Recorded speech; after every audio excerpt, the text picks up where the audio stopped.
Hey y'all know what day it is. It's time for Tuesday Talk. This episode is special because it is the 50th Tuesday Talk episode. I'm gonna be transparent with you guys so you know it's about to be a good episode. Let's go.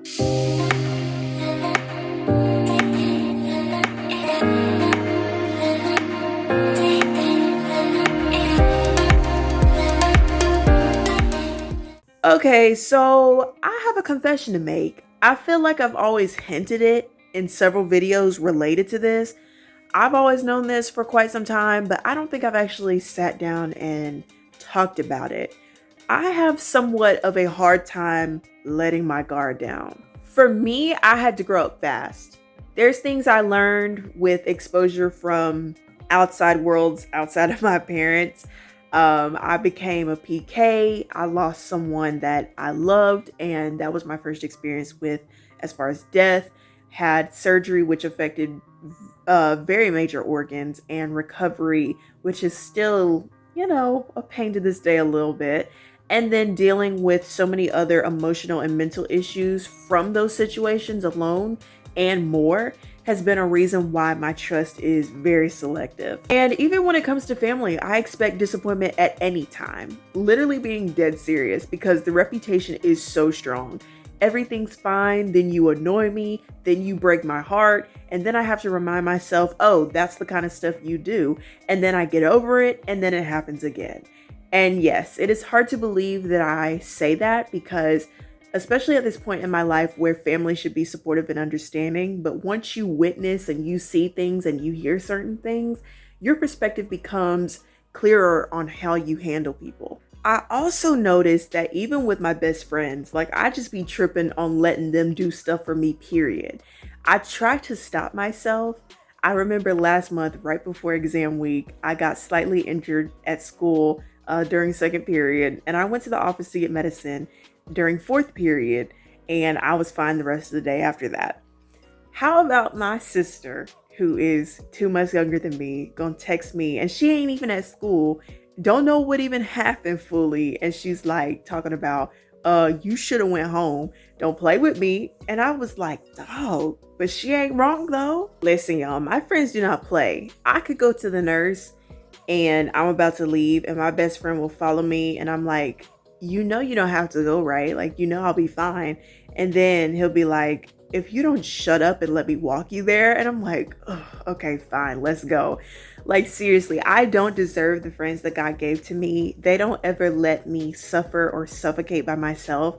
Every day I feel like I have one of those thank you God moments because I don't have siblings. So for my best friends to kind of fill that role in my life as siblings is just something that I've always wanted. When I found out back in 2019 that I had scoliosis and needed surgery, I told my best friends and they showed up.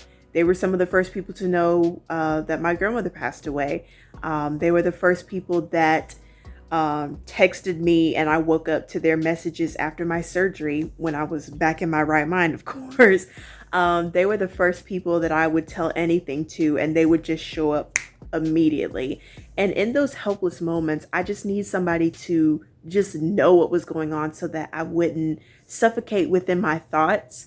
When I hit rock bottom, God literally placed everyone in my life that needed to be there. They were, always have been, and have promised me that they will continue to be there for as long as they possibly can. And now that I'm back to the place where I can do for others as they have done for me, because of the outpouring of love and support and understanding and all of that, I feel like I find myself making it a goal to always give back and reciprocate and do the same thing for them all the time. So now whenever somebody gets hurt physically, it's just like, okay, do you want me to walk with you? Are you good? Do I need to come see you? Whenever someone that I love is mentally or emotionally depleted, I take time to talk with them or encourage them or listen to them based upon what they tell me is the issue or how they want me to handle it when they tell it to me. I invest into making sure that I text all of my group chats and say good morning or do a check-in with some long distance friends. How can I help make your day better? Is there anything you need help with?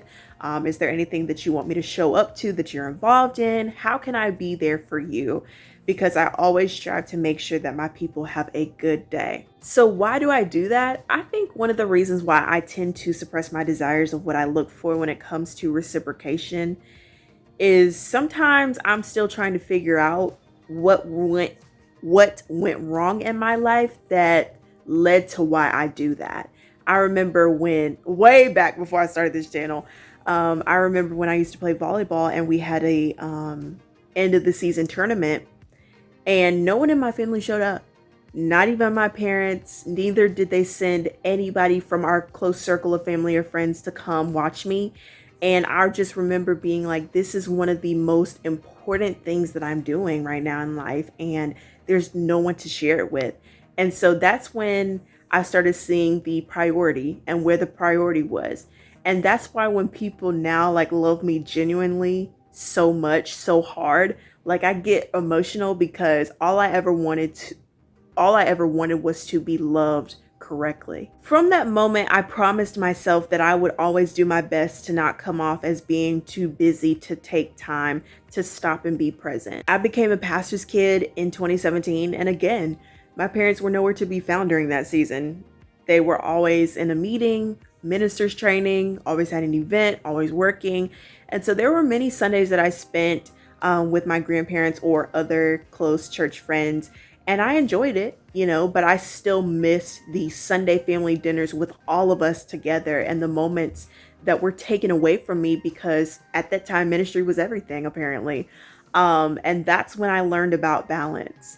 By the time my parents were finally, available again to me, I had no clue how to accept it because I had gotten so used to just letting the ship sink.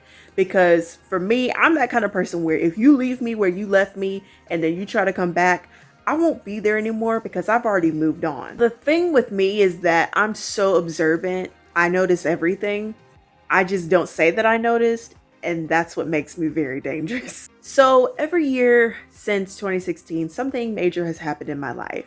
The yearly trend is exhausting. It's like right when I expect a year to go great. As soon as I believe that it's going to be amazing, I realize later that it's clickbait.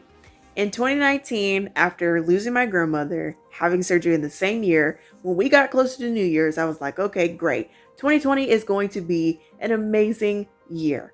It's going to be a comeback year. We gonna come back like we never left. And then what happened in 2020? Right. You guessed it, a pandemic. So 2022 last year was honestly like the first year in a while that I was really able to kind of take a seat for a little bit and enjoy the ride. When I got to high school, I really felt like my trust level increased so much in other people. And God has done an amazing job, an amazing work, putting some phenomenal people in my life that I truly feel secure with. And it's such a vibe. It's so chill. Like our bond is so tight that it seems like we've been friends so much longer than just a year and a half or even 2 years. The friend group that I have now is so special to me, and I talk about my friends all the time, so you guys know this. And I pray that God will preserve our friendships for as long as He possibly can, because these are the friendships of my dreams. And I always knew that I wanted this season of my life to occur. I just didn't know when it was going to unfold. And God really waited for the right moment to do what He said He was going to do. And I'm so glad that I get to experience the fulfillment of that. With this group of people that's in my life now, being myself has never been a problem. I can tell them my business and no one else knows besides them. If there's ever a second where I'm not at my best, they will find a way to make sure that I get back to that place of feeling okay and get back to that place on top. And y'all know I'm an only child. I don't have siblings. So my older young adult God siblings are like my semi-mentors and protectors, and God siblings that are in my age range are perfect for having someone to experience life with. And then the younger God siblings are fun to watch grow up and play with or mentor. So I have the God siblings, but I also feel like my best friends are siblings to me as well. I will say that there's moments where I have to tell myself to shut up so I can let people care for me the way that God instructed them to do so, because just like I did it for someone else, I have to not get in their way and let them reciprocate what I've done for them. And I remember one of my favorite preachers and pastors, Pastor E. Dewey Smith from House of Hope Atlanta, he said this in one of his sermons. He said, don't try to do life alone, because if there's people that God has placed in your life there for the season he has placed them there for, then let them be great. So that's what I'm working on this year, letting the people God has placed in my life be great. I will most definitely say, like I said earlier, the group of friends that I have now has really contributed to my higher percentage of trust. I always knew at some point in my life that I would have my dream friends, and this is the season for it, and I'm so grateful. And I pray that you find your circle that allows you to be yourself without judgment and discrimination, and that your friendships bring you such an unexplainable joy and contentment. Well, that's all I have for this Tuesday. Also, before we close out today's vlog, happy birthday to my mom. I love you so much. I'll see you guys later.